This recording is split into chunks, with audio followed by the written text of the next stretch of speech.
When you have just a flour in the water flat, this is it. Solid.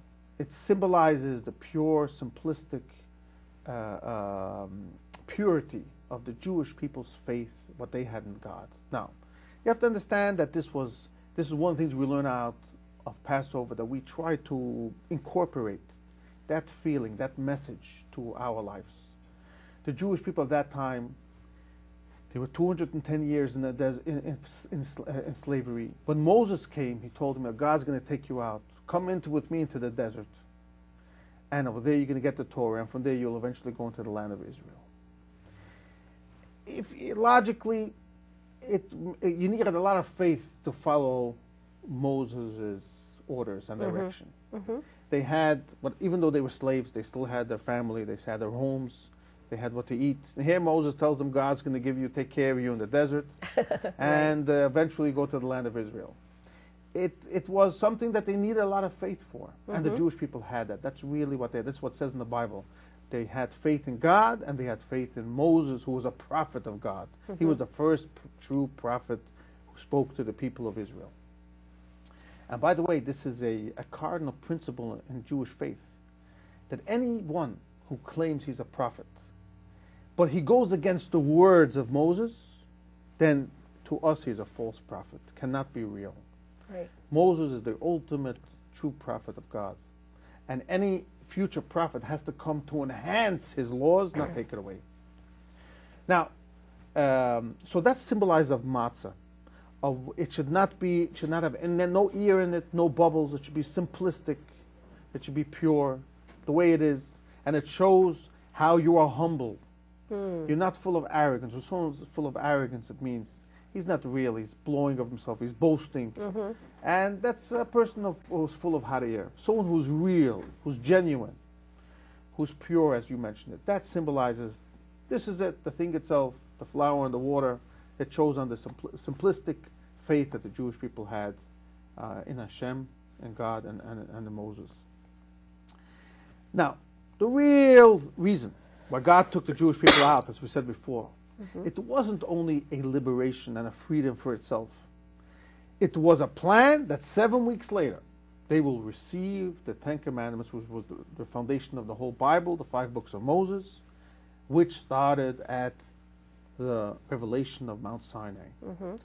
And the difference, for a moment, I want to share with you, in our belief between the Jewish religion and other religions, is that God did not only speak to Moses when he gave the Torah, when he gave the Ten Commandments. He said it to the entire nation, over 2 million people. So it's not that one person came and said, well, God told me this, God told me that, and this is what you should follow. One person, can sometimes hallucinate. But here, it was 2 million people that God spoke to, and that's why to follow the laws of the Torah is a change of life. For those people that came out of slavery, and the Torah is one thing beautiful about it. It never stopped from over 3,300 years, even more. That it never ever stopped. There was never a generation where there was no keeping of the Torah. Passover was kept from that time till our days. Next week, it never ever stopped. So when God gave us the Torah, I could put it in a nutshell, if you want to put these 2 holidays together. Passover, we were liberated physically, and 7 weeks later, called the holiday of the weeks, Shavuos, we were elevated spiritually, because we were given a set of laws, we were given a way of life. That's what the Torah means. Torah means it's a way, it teaches us how to live and how to conduct ourselves day by day. Putting these 2 together, this answers your question that you asked me before about the Passover lamb. Because this type of sacrifice, an offering, is much different than any other in the entire Bible. In the entire Bible, we have different sacrifices. It was slaughtered, the animal, then it was cut up into pieces. Some pieces were eaten, some pieces were burnt on the altar. Here, God says, you should take the entire lamb in one body. Of course, you slaughter it, you take out the insides. They would cut the stomach, take out the inside, wash it, and then they would roast it from beginning to end. And in the temple, right before the Seder would start, at 12 o'clock, they would start the process of slaughtering. Then all over Jerusalem, it says, there used to be the little cookouts, where they would roast it wasn't so big. It shouldn't be more than a year old, so it was a little small. And families would come together, and everyone would get a piece. And it was a big commandment for every single Jew should eat a piece of this lamb. But what's the reason why God said you should roast it all at one time?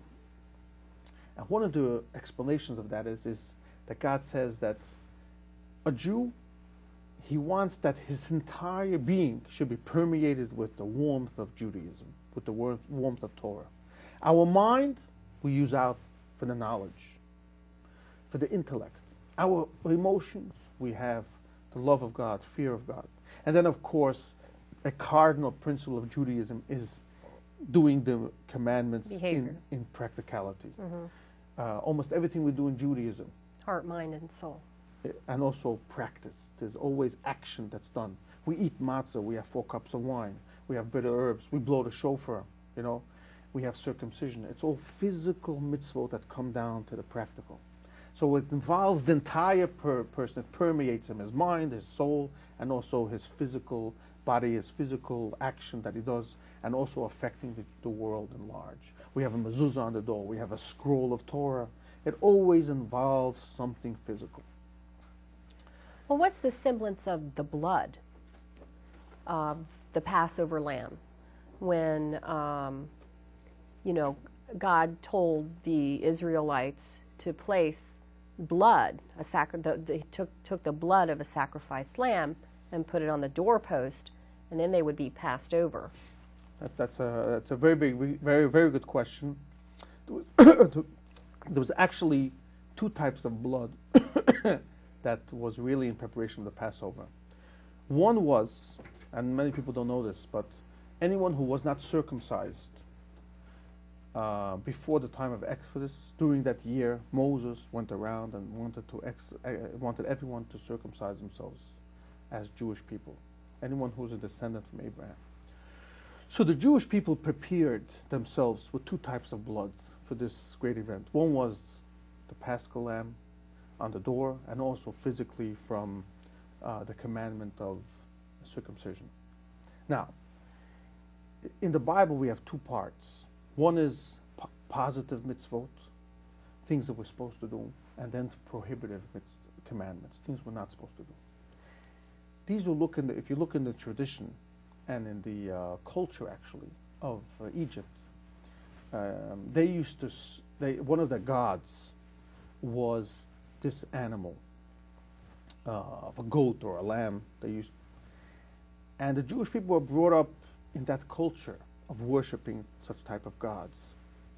The zodiac of that period was also, to many, it looked like an ox or a goat, a sheep, and they would worship that as one of the gods. So when the Jewish people took that and slaughtered it for the sake of God, this was a expression from the Jewish people that they want to remove themselves from that type of idol and worship the creator of the heaven and the earth, God who created the world. So if you want any closing comments? No, I wanted to wish the entire community a happy Passover. And again, anyone who wants to come to any Seder, we invite you. We're not judgmental. We accept all Jews for what they are. And every single Jew will eventually, it says, will be taken out from this exile. And may God's promise truly come true, that from this Passover we should have the ultimate redemption with Messiah speedily nowadays. Well, thank you so much, Rabbi Dubov, and thank you for watching. I'm Esther Mills. Thank you, ma'am.